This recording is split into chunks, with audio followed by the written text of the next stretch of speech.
So I think we've got to give a lot of credit to us boomers. I mean, I wonder how the hell we got around it all.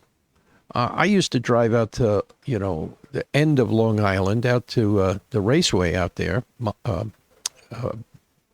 is it? What's the racetrack out there? Bridgehampton. And that was well in the darkness, and it was all little side roads, It was complicated.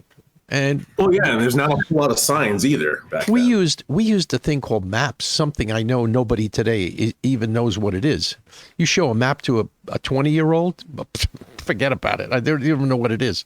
What is it, art? I don't know. Yeah, but I mean, growing up in New Jersey, I mean, at least for me, northern New Jersey, we would always go off landmarks. We go down, you're going to see a big rock painted white. I have a bunch of shit on it. Everybody would come down. It was right across the street from the diner. Yeah.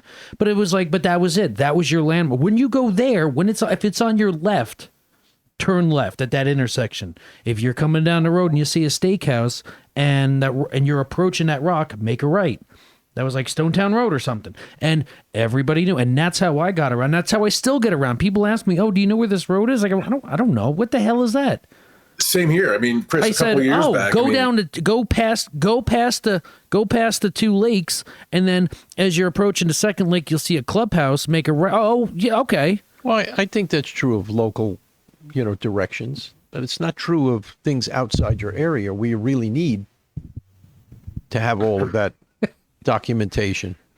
Well, plus, one of the things, like, I used to go up to Ox Orchards for apple picking so often that I still have no idea the names of any of those roads. I just know how to get there. Yeah. Like I do everything by landmark. Well, did I tell you when I was going to when I was doing the whole train engineering school, I did a ride along with one of the train engineers, the guys who actually drive the train, and we're doing 180, 100, and he goes, "Oh, you see that stack of newspapers that are dissolving in the grass?" I said, "What?" He goes, "Oh yeah, that you gotta know where to look." But he goes, "Oh, that means we're hitting a patch of we're hitting a hairpin turn, so we got to slow down to 30 miles an hour. A patch of dissolving papers." Yes. So I said, "So what's going to happen?" How long I is said, that "So what's good going to for?" happen when that disappears?" Yeah. Oh, we're screwed. If somebody like moves this rock or moves and there was another one. There was like an ornament on somebody's house.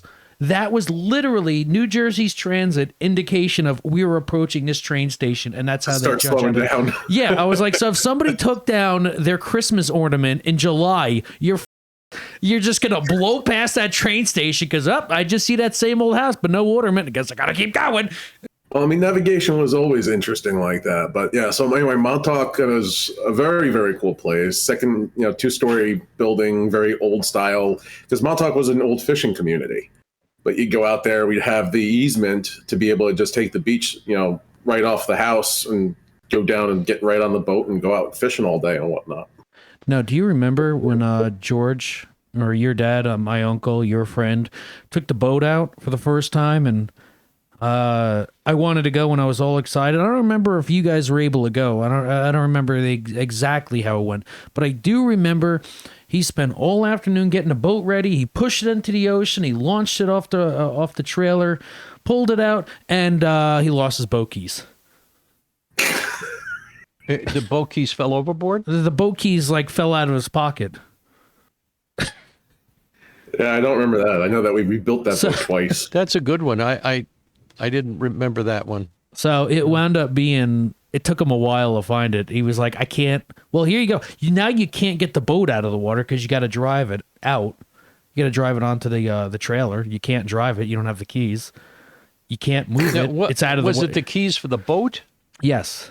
Did he dive down and find them? Or what wound up happening was he had that little orange sponge, that inflatable sponge thing. Yeah. Yeah, when it got wet, it would buoy up because it would make it buoyant. And it actually just kind of top. caught itself right at the very bottom, right where that little curve of the boat meets the water. Oh, and he found it. Just kind of got stuck right there. Oh, talk about luck.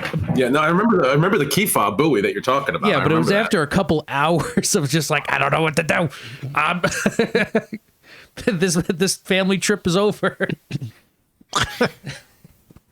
I mean, that's one of the reasons why at least, they were smart enough to have buoy Beer. fob on the thing. No, they had beer, and while you're waiting for the fob to, come to Yeah, the while you're waiting surface. to find the fob, you're just having beers. By the way, it's a well-known fact that whole area, the water table, the water level is up about a quarter to a half of an inch because of your dad throwing beer cans in that area. Oh, is that so? Yeah, it's actually so many beer cans that actually push the water level up a little. Just a little, not much, but Now- And I think there was a scientific thing that you could actually calculate the amount of beer consumed by looking at the rise in the water level, okay? Because as we know, we never really keep beer, we just kind of rent it.